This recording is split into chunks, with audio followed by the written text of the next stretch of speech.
Oh, ada pesanan. Jadi Kohwat tadi ternyata teman-teman Gus Durian ya, Kohwat tadi juga menyampaikan keberkahannya tadi ya. Tidak hanya kepada Ibunda tapi juga kepada Suster Mariati CB dan juga kepada Bapak Kiai Haji Asyari Akta Roy Syuriah BWNU dan juga kepada Pendeta Paulus kepada Kohwat kita ucapkan terima kasih, tepuk tangan untuk beliau. Terima kasih Kohwat. Mudah-mudahan selalu produktif untuk menciptakan karya keguritan. Selalu produktif Mas, sudah 3 buku. Aku juga berapa buku gambar.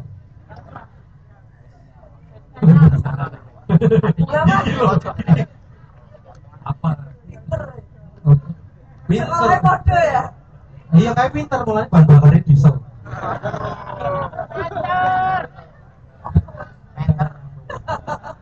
Awet juga sih Target ekonomi. Itu bodoh kayak majalah. Kopi yang bisa tangi. Bobo kayak kopi. Bobo. Karena mau kopi, kopi apa? Kopi bobo. Kopi ini juga sih.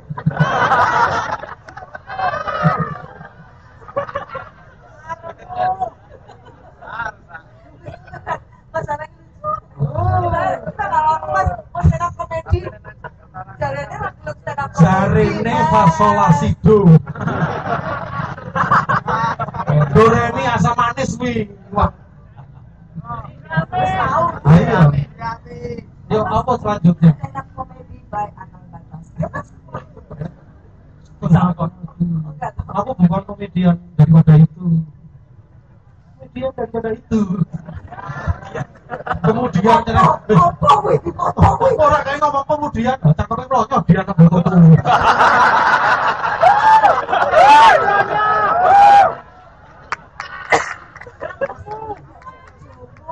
Lu orang Jawa cendak banget. Komplit multi etnis multi agama. Akal pun maksud aku kayak sama ibu. Enggak, ibu bilang. Mas, ini kan punya perasaan yang nggak boleh saru ya. Ini saru loh. Saru di mana? 2, 3.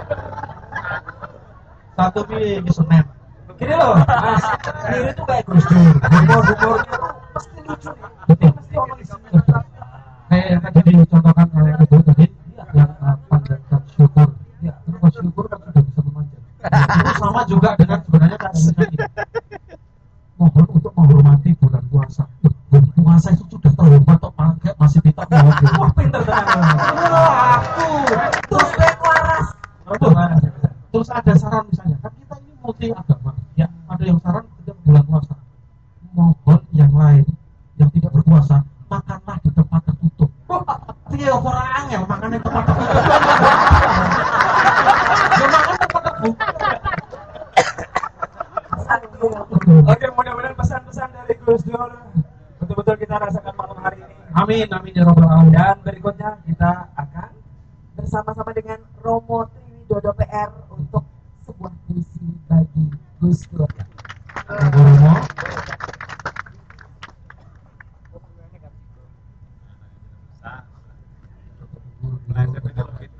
Oh, masih siap sedang memasang bensin. Bensinnya anggo bekel.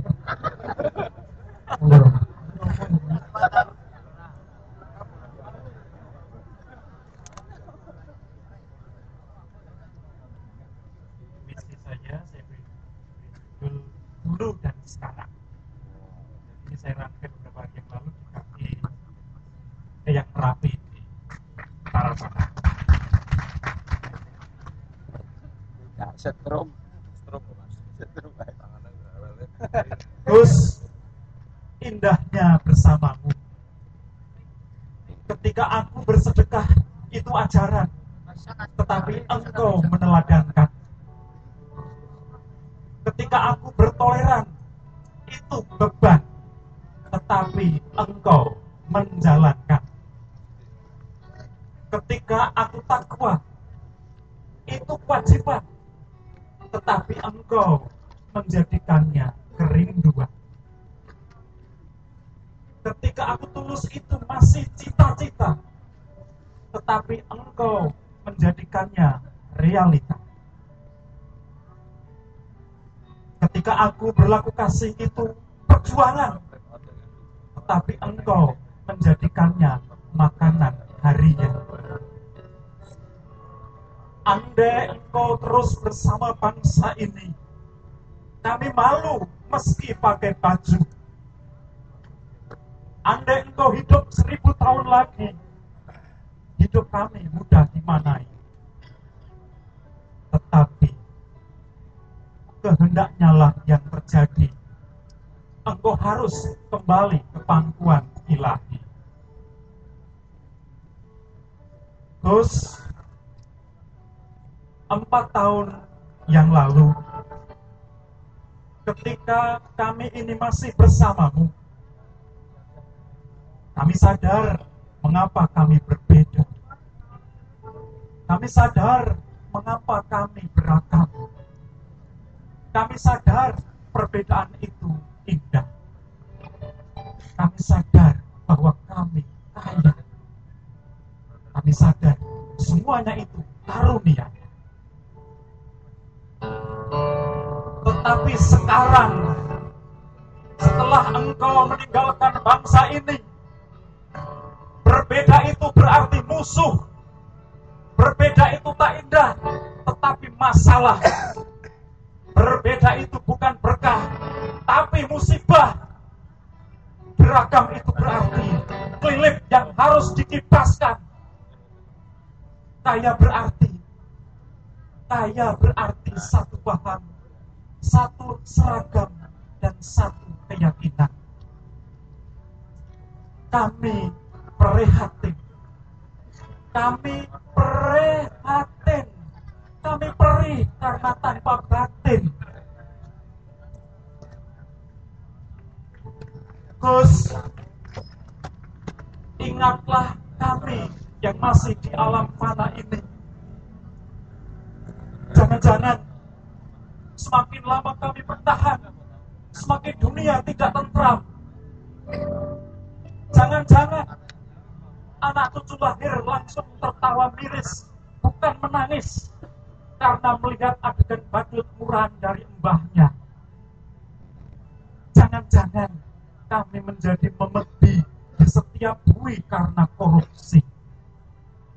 Jangan-jangan kami semakin egois karena narsis dan dermis. Narsis karena puas dan bangga dengan paham sendiri. Dermis karena hanya mencuri dan meminta tanpa pernah mau kerja. Terus doakanlah kami agar kami tahu diri. Doakanlah kami agar kami ingkar diri. Doakanlah kami agar kami sadar bahwa kami pasti mati. Doakanlah kami agar masih dibukakan surga abadi. Sampai ketemu ya Gus ya. Luar biasa. Romo Triwidodo tadi naik ke panggung kalem gitu ya. Wah, begitu baca puisi langsung energinya luar biasa. Banyak yang nggak kelihatan. Betul, karena dari trim itu terima kasih. Wit itu witan, tumbuhan. Dodo itu berlambang kesabaran. Jadi penuh makna terima kasih dan kesabaran untuk memberikan kesuburan. Tapi yang jelas beliau sudah menjalankan apa yang disampaikan Bunda tadi, bahwa Gus Dur itu masih hidup. Gus Dur itu masih hidup karena beliau minta didoakan Gus Dur. Dan kita yakin semua, PR kita memang meyakini bahwa beliau masih hidup. Nah ini PR kita. Mudah-mudahan insya Allah itu dirasakan oleh kita semua dengan hal ini. Makin hari makin hal terus-terusan, makin banyak yang bisa menyampaikan pesan-pesan. Ya? Oke, lanjut. Spirit yang akan muncul berikutnya. Ya, kalau tadi Bunda menyampaikan ada seorang Habib, tapi boleh dari Arab. Ya. Sekarang kita panggil beliau untuk melakukan orasi budaya. Inilah Habib Habib Hirzin.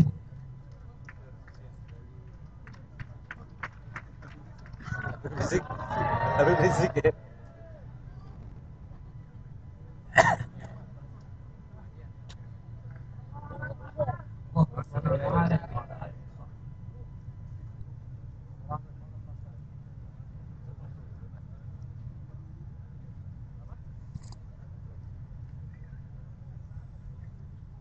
Assalamualaikum warahmatullahi wabarakatuh.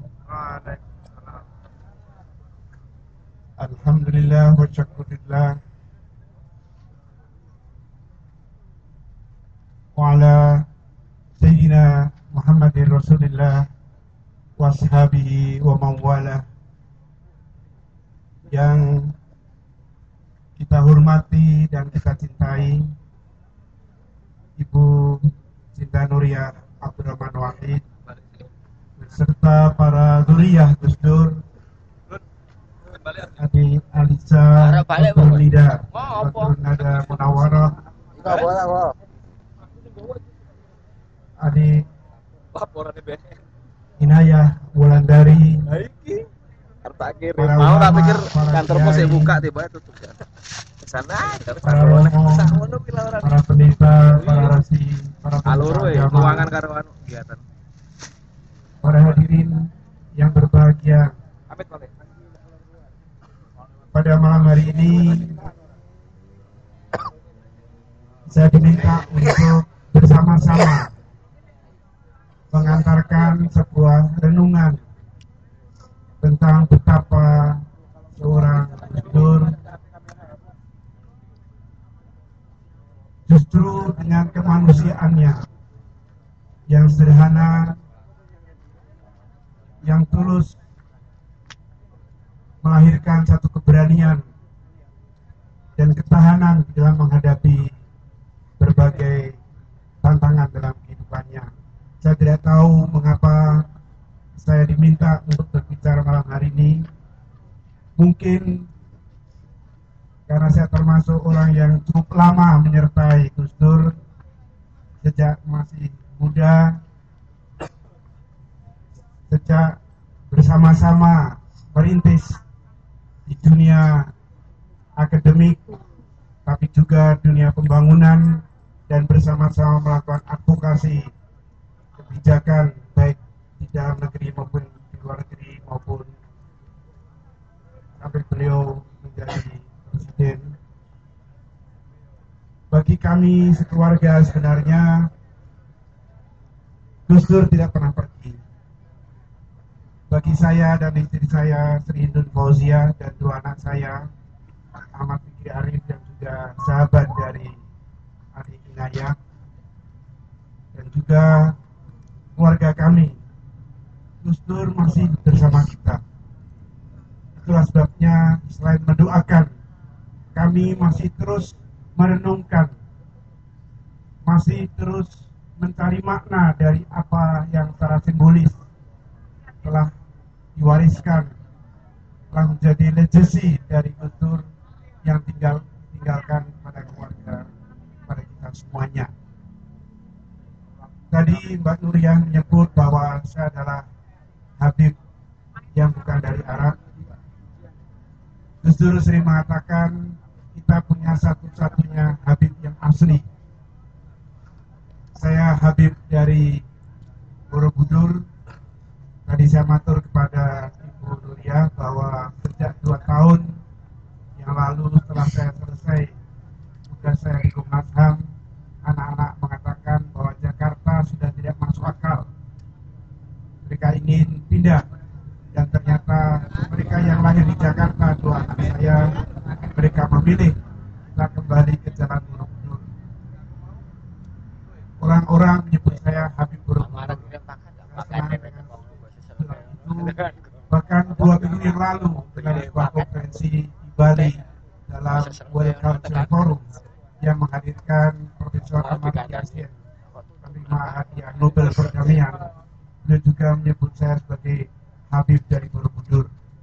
Jadi saya adalah orang dari Jogja, dari kota gede, yang sekarang tinggal di Jalan Borobudur, yang tadi disebut oleh Ibu Nuria bahwa saya sebagai tamu, sebenarnya saya bukan tamu.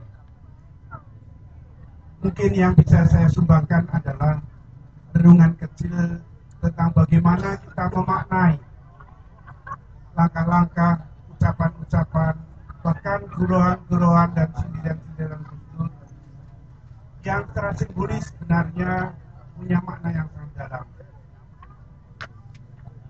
justru karena kesehariannya, justru karena manusiawinya, justru karena kesederhanaannya, Gus Dur memiliki kebesaran jiwa, Gus Dur memiliki keberanian, bahkan di dalam situasi yang sangat sulit. Kami bersama-sama Loro-Lopo sejak tahun 70-an. Saya ingat kami bersama-sama pertama kali menulis tahun 74 di dalam sebuah buku yang diterbitkan oleh LP3IS, yaitu buku tentang pesantren dan pembaharuan, bersama Nurholis Majid dengan Profesor Suyoto dari UNJ sekarang dan beberapa tokoh lain pada waktu itu. Tapi pada tahun itu juga kami bertemu di Jakarta untuk berdiskusi tentang agama dan pembangunan.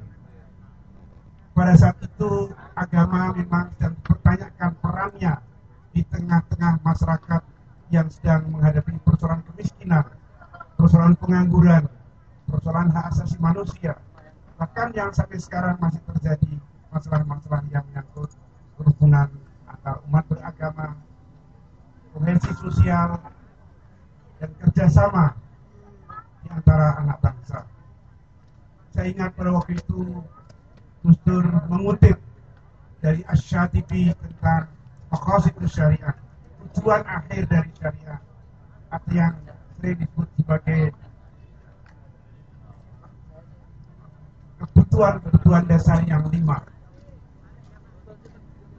Kebutuhan dasar yang 5 adalah bahwa pertama adalah perlindungan terhadap kehidupan, yang kedua perlindungan terhadap agama dan keyakinan, ketiga perlindungan terhadap akal, pikiran dan kebebasan berpendapat, keempat perlindungan terhadap keturunan, dan kelima perlindungan terhadap hak milik.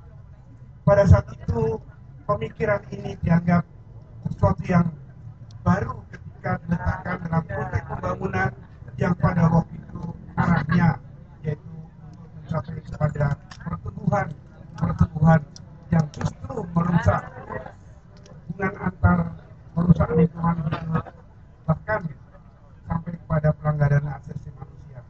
Gus Dur mengingatkan ada landasan-landasan keagamaan. Pada waktu itu saya diminta menulis tentang teologi pengharapan ke teologi pembangunan. Karena pada waktu itu memang umat beragama ditantang untuk memberikan kesaksiannya bahwa di dalam upaya bersama pembangunan bangsa ini, umat beragama memiliki peran untuk memberikan pengharapan, tapi juga untuk bersama-sama membangun, untuk bersama-sama menegakkan keadilan tercipta ini. Saya memang banyak sekali belajar dari Gus Dur dalam hal ini, dalam hal yang sangat manusiawi. Tahun 77 pertama kali saya berkunjung ke Tebu Ireng.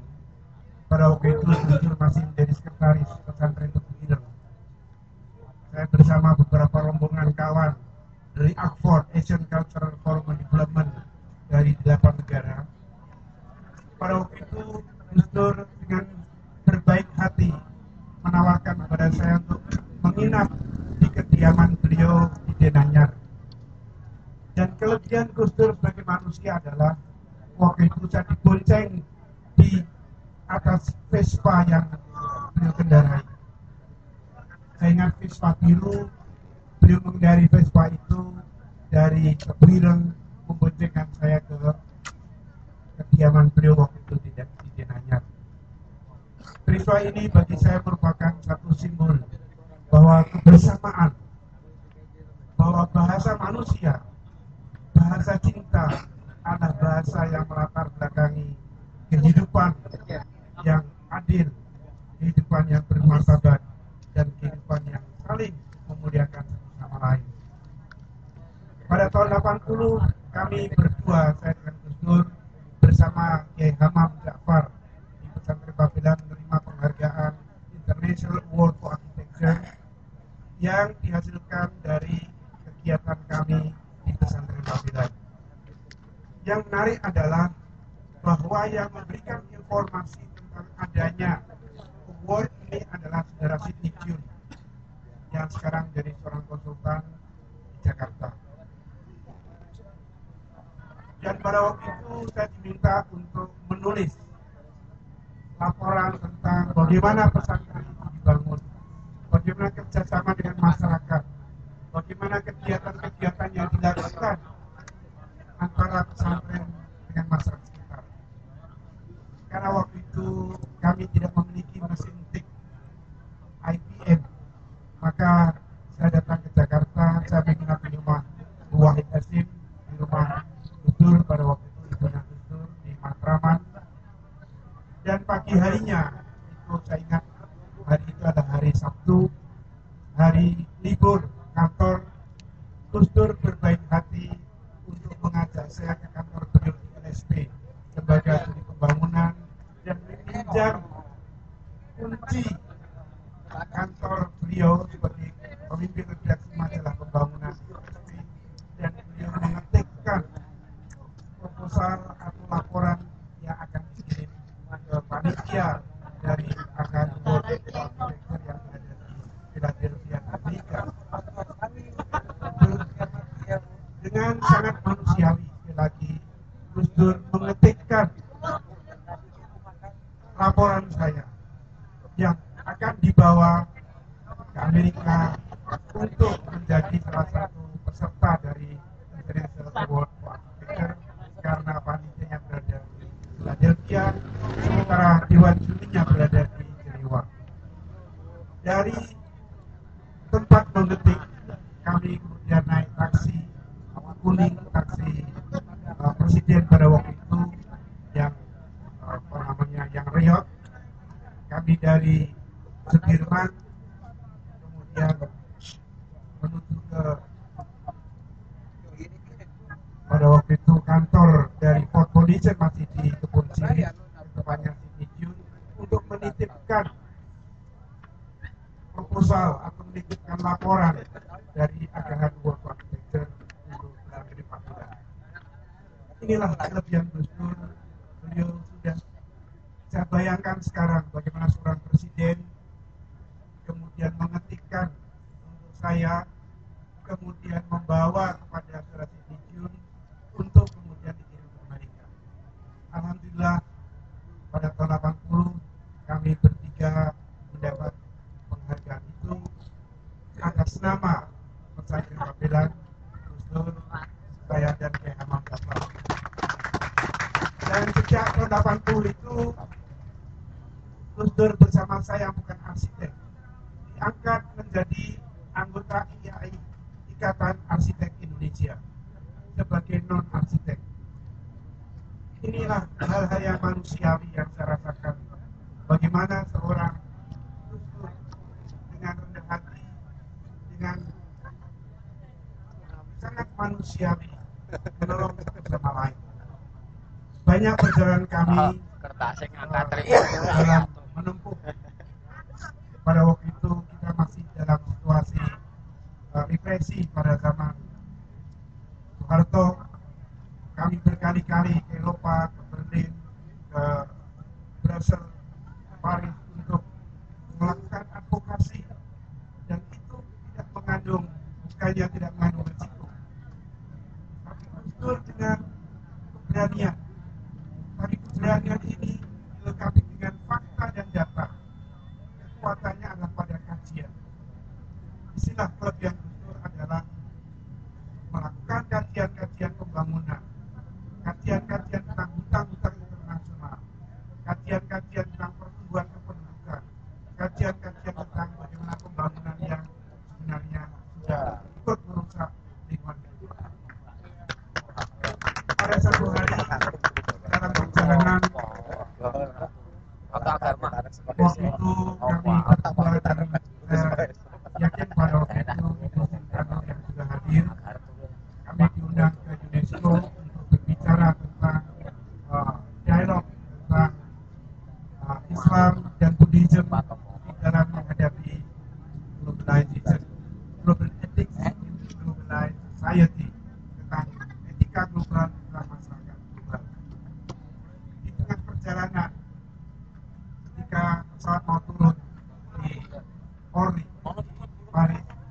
Dur memegang saya, Mas Habib, saya menunggu Mas Habib apa sudah bangun, karena biasanya kalau sudah mau turun kita bangun kemudian nanti turun bersama. Kemudian Gus Dur mengatakan kepada saya, Mas Habib, menikah Mas Habib dari Natin Girang, jadi selalu kami berbicara dalam bahasa Jawa. Ini Mas Habib belum pernah dengar. Ketika saya sekolah di Jogja pada tahun 56 berapa itu, yang mengantar saya ke Jogja adalah Mbak Isri, yaitu kakek dari ibu, yaitu ayah dari ibu Wahid Haji, yaitu Sri. Dan beliau diantar ke rumah Nyai Ibrahim di Kauman. Beliau dititipkan ke Nyai Ibrahim untuk sekolah Ismet di Jetis Utara Tugu. Kemudian ketika karena Nyai Ibrahim tidak memiliki kos-kosan, kemudian diberikan kepada Mbak Junaid dari Kauman di Jogja. Maka hubungan antara Gus dengan para kiai, para ulama di Kauman sangat dekat dan sangat menghormati satu sama lain, karena memang tahu kelebihan dan tahu keutamaan. Pada satu hari Gus tidak pernah cerita. Saya ingat pada waktu itu kami sedang turun dalam perjalanan ke New York, kita turun di Inggris pada waktu itu. Pada waktu berdirinya Muhammadiyah tahun 1912 itu ada seorang kiai yang sowan kepada Hadratus Syekh, kepada Kiai Hasyim Asy'ari. Kiai Hasyim, Kiai, ini ada kumpulan baru di Jogja. Apa namanya? Lupa namanya. Namanya pun Muhammadiyah. Sehingga namanya pun Ahmad. Apa reaksi dari Hadratus Syekh? Saya beritahu Ahmad dalam itu sahabat kulo wonten Masjid Haram ugi wonten Kiai Saleh Darat Semarang. Jadi inilah apa namanya persahabatan antara Kiai Ahmad Dahlan sebagai pendiri Muhammadiyah dengan Hadratus Syekh sebagai pendiri Nahdlatul Ulama. Sangat akrab. Memang mereka adalah satu guru dan satu ilmu. Saya ingin mengakhiri bapak-bapak dan ibu sekalian begini. Hal yang sangat menarik dari Gus Dur adalah sikap hormat pada sesama ulama, sesama kiai, dari level apapun dan dari agama apapun.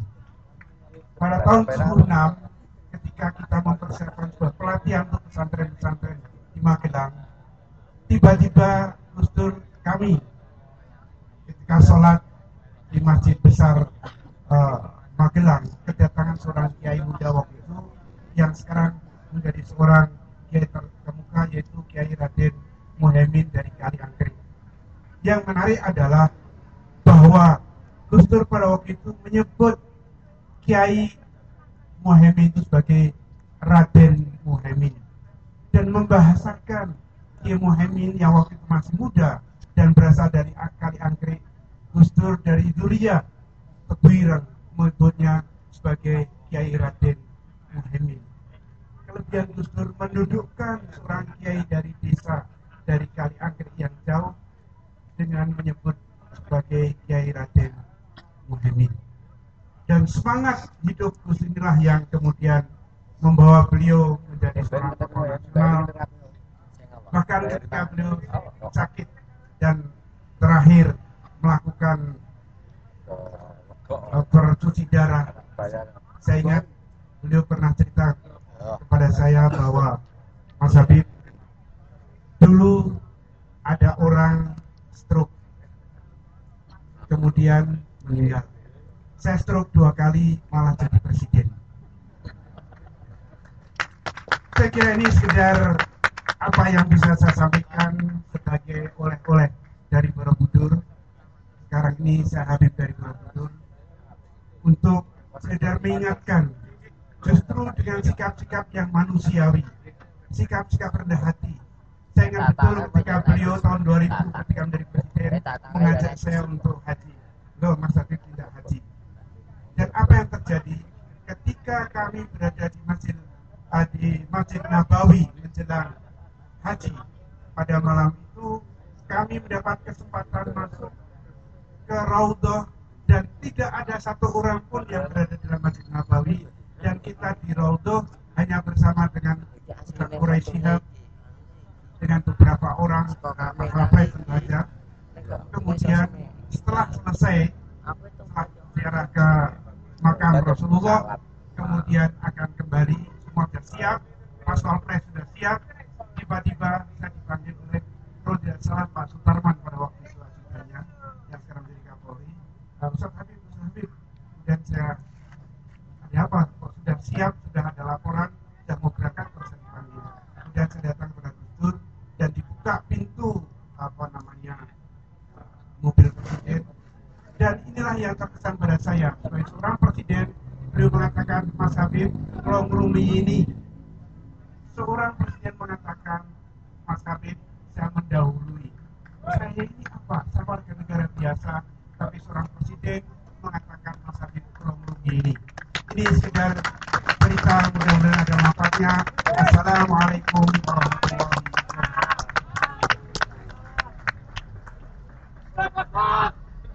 Terima kasih Habib Yasin. Ini pentingnya bahwa kita itu silaturahim dengan sahabat-sahabat bapak kita. Terus terima kasih, kita berikan tepuk tangan untuk Habib Yasin. Dan ya, masih ada beberapa acara lagi, dan yang pasti juga nanti masih ada wayang hip-hop. Jadi siap-siap juga untuk lucu dan terhibur lagi. ya. Iya. Dan yang ini yang sudah kita tunggu-tunggu dari tadi. Ya. Sudah ditagih dari tadi. Mana kok beliaunya nggak segera tampil? Enggak nongol di depan, katanya Mbak Ina ya. Biasanya gitu. Oh gitu. Iya, di belakang. Orang Oke. Baik, nggak usah berlama-lama. Kita akan panggil beliau. Inilah sahabat dari Gus Dur. Yang jelas, Kang Sobari. Kang Sobari.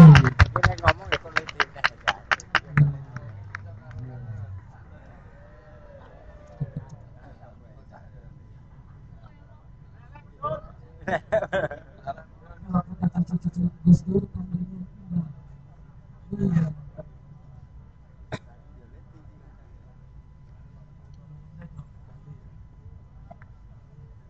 Tadi harusnya apa? Habib. Wah, Habib. Ternyata gaul. Habib. Dari mana? Habib, apa kabar, Habib? Saya kira lebih baik jangan disorot supaya tidak seperti Pak Habib tadi turun dan buka. Oh, berarti lampunya pindah sini, nyorot ke sana aja. Sorot sana. Dan ini juga nggak perlu. Ya. Oke, tepuk tangan untuk Kang Sobari. Ini juga nggak perlu. Tadi nggak perlu. Oh, nggak perlu lagi. Wah, gue dikira cukup boy. Assalamualaikum warahmatullahi wabarakatuh. Bismillahirrahmanirrahim. Wassalatu wassalamu ala asyrofil anbiya wal mursalin wa ala alihi wasallam. Saya kira sudah agak berkurang, jadi makin berkurang makin baik. Saya ingin bercerita pada akhirnya. Tadi saya menulis makalah dengan serius, jadi makin malam makalah ini makin gak cocok. Makin malam makin gak cocok. Anda tahu apa bedanya puisi dan laporan pajak? Tahu? Gak tahu kan? Gus Dur tahu. Gus Dur tahu bedanya puisi dan laporan pajak itu apa, Gus? Itu tahu. Gus Dur itu tahu wayang. Tadinya saya tidak begitu percaya bahwa beliau tahu wayang, tapi tahu betulan. Nah, tentang puisi, beliau, saya bacakan puisi pendek. Dipin legumu, aku mengetuk. Aku tak bisa balik. Dengan gampang air. Terus saya bacakan potongan yang lain. Aku manusia Indonesia, rindu rasa, rindu rupa. Tapi Amir Hamzah tahu, ya, tahu betulan, betul-betul tahu. Terus satu lagi, bulan melintasi konstelasi bintang-bintang hanya dalam semalam. Mengapa Mi'raj kau ragukan? Aku penyair Persia, jalan itu, wah, dia tahu, betul-betul tahu. Nah, tetapi ada satu yang betul-betul tidak tahu. Pertanyaan saya kepada Gus Dur, Gus, apa bidang usaha yang tidak ada usahanya? Itu nggak ada. Beliau nggak tahu sama sekali, nggak tahu, terus ketawa. Jadi kalau ketawa itu terus nanti sambilannya apa ya? Baru kita bilang Anda juga sudah tahu jawabannya itu tata usaha. Coba lihat tata usaha itu mesti nggak ada apa-apanya. Tidak ada namanya tata usaha. Dengan cepat Gus Dur nambahi. Nah, di samping itu yang mau ditata juga nggak ada. Nah, para hadirin yang saya cintai, tadinya saya itu menulis agak panjang, jadi akan saya ringkaskan supaya tidak bosan. Panitia ini menyebut tema pertemuan ini napak tilas perjalanan Gus Dur merawat pluralitas. Saya berpikir memang urusan Gus Dur hanya pluralitas. Urusan Gus Dur banyak sekali, tidak hanya sekedar pluralitas. Jadi saya tidak bisa ikut barang yang keliru ini.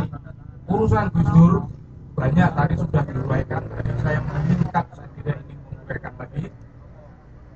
Saya hanya ingin menekankan bahwa saya tidak ikut tema itu dan tidak ikut apa yang pernah dikatakan sebelumnya. Kita sedang mengenang seorang satria Pandita. Nah, ini penting para hadirin yang mengerti artinya satria. Romo Bargowo, bukan Romo Katolik. Romo Bargowo, Romo Parasu itu seorang kesatria. Dia tidak suka kepada kaum satria karena kaum satria itu membuat kekerasan, perang, membunuh, dan tindakan kekerasan jenis itu dia tidak ingin. Nah, Gus Dur adalah seorang satria. Apakah Gus Dur juga menyukai kekerasan? Tidak. Gus Dur tidak menyukai kekerasan. Gus Dur seperti Rama Bhargawa memanggul kapak. Gus Dur juga memanggul kapak. Kapaknya untuk membunuh keangkuhan, untuk membunuh kesewenang-wenangan. Kapaknya juga dipakai untuk membunuh begitu banyak kejumudan dalam bidang kebudayaan. Kegelapan hidup terjadi di sekitar kita dan Gus Dur dengan kapaknya itu memerangi segala macam keangkuhan dalam kehidupan kita. Keangkuhan, gulungan-gulungan yang merasa dirinya paling penting dan menganggap yang lainnya tidak penting. Kapak Gus Dur sama dengan kapak Rama Parasu yang dipakai untuk menata kehidupan lebih baik, tapi Gus Dur minus kekerasan karena tidak membunuh siapa-siapa. Kapak Gus Dur kira-kira sejenis dengan kapaknya Nabi Ibrahim alaihi salam. Nah, ketika Rama Parasu itu sebagai satria menjadi makin dewasa, dia menjadi pandita. Pandita itu kata yang melahirkan pinandita, gulungan intelektual, gulungan cerdik pandai. Gus Dur adalah bagian dari pinandita itu dan mungkin kepalanya, ketuanya para pandita, karena Gus Dur anti urusan-urusan struktural. Hidupnya Gus Dur Dur bukan di pesantren. Gus Dur tidak hanya memimpin orang zikir, Gus Dur tidak hanya memimpin orang berdoa, tidak hanya, tapi beliau turun ke masyarakat tiap hari. Gus Dur itu turun gunung. Para hadirin, sikap dan tingkah laku beliau itu wajarlah kita baca sebagai tingkah laku kaum kesatria dan sekaligus pandita, karena beliau golongan pinandita. Dua hal itu jadi satu kesatuan dalam rumusan kesusastraan bahasa Jawa. Tapi hal yang lain, beliau meninggalkan sikap, meninggalkan perilaku, meninggalkan berbagai warisan. Dengan sikapnya itu Gus Dur membaca kebudayaan Indonesia dan mengolah kebudayaan itu menjadi sesuatu yang baru, yang demokratik, yang egaliter, yang fair terhadap perempuan dan tidak menyia-nyiakan mereka.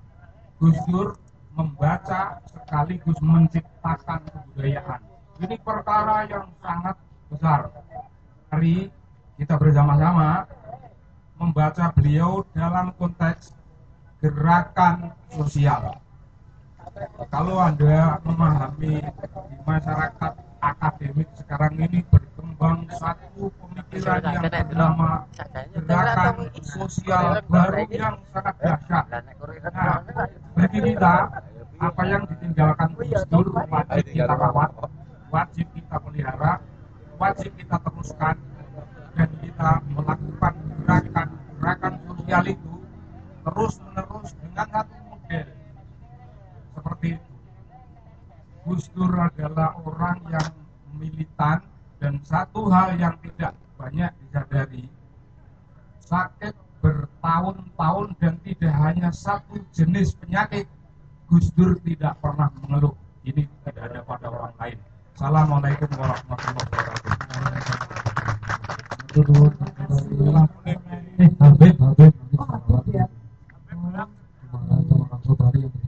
Habib dong. Iya. Baik, terima kasih banyak, semuanya masih setia. Dan malam hari ini masih ada satu lagi sebuah puisi untuk Gus Dur yang akan disampaikan oleh Duet ya.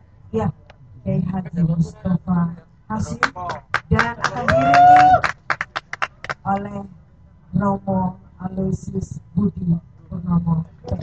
Luar biasa ya. Iya. Silakan ini.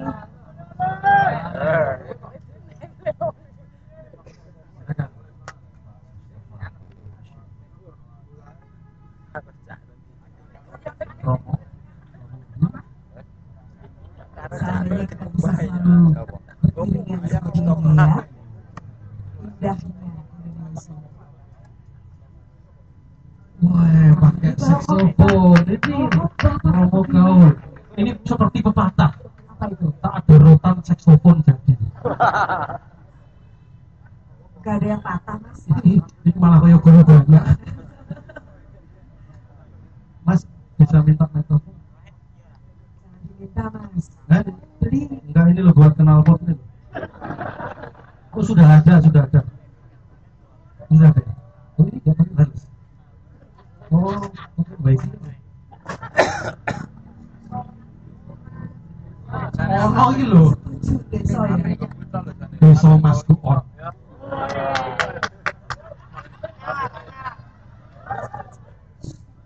Berbeda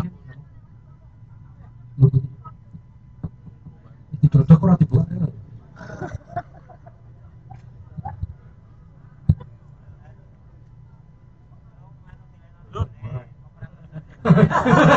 Kekurangan obat Loh, Romo Budi plesetan. Berarti minggu depan ke toko buku beli buku plesetan saya.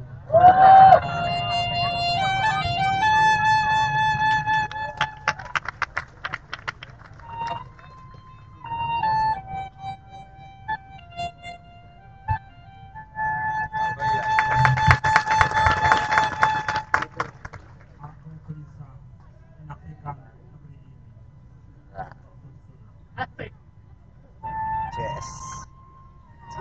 Aku gelisah menyaksikan negeri ini, negeri tanpa hati. Karena hati telah digadaikan menjadi sekian kepentingan yang kecil dan hina. Aku gelisah menyaksikan negeri ini, negeri tanpa jiwa. Karena jiwa telah digadaikan menjadi laut dan wilayah hutang yang tak terbayangkan kapan menebusnya.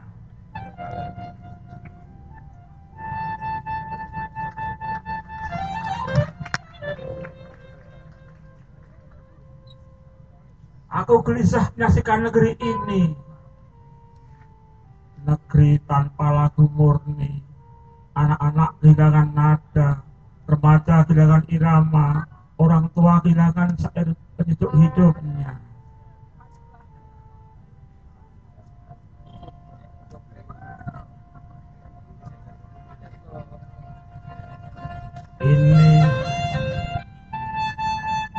Ini negeri tanpa batas kepentasan, ini negeri tanpa bayangan cakrawala, ini negeri tanpa petunjuk cita-cita, ini negeri tanpa negeri yang pernah ku kenal dari tempat kelahiranku.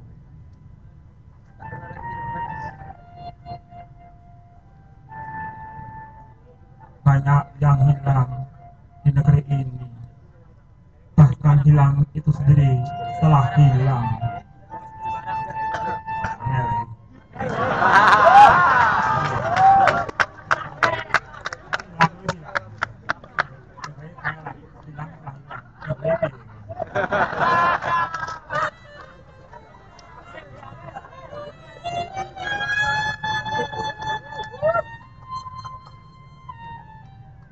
Banyak yang gelap di negeri ini, bahkan gelap itu telah hilang gelapnya.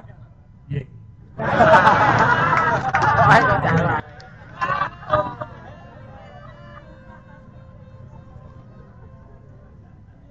Orang-orang merasa terang dalam kegelapan. Misi.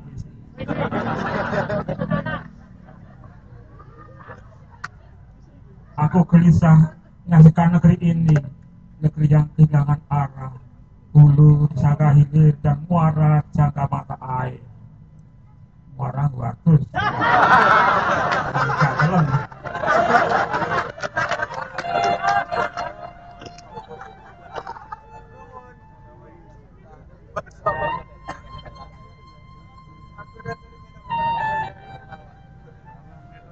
Aku gelisah menyaksikan negeri ini, negeri yang lupa dengan sejarah diri, bahkan lupa dengan lupa itu sendiri. Ya. Lupa dengan lupa, tapi gak ketulungan nih.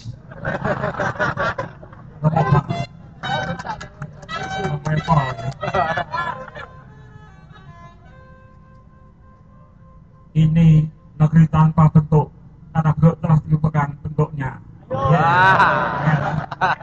Ini republik kerajaan, ini kesatuan negeri yang jelas.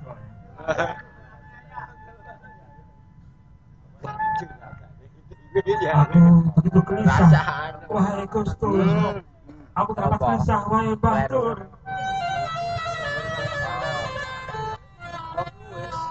Ya,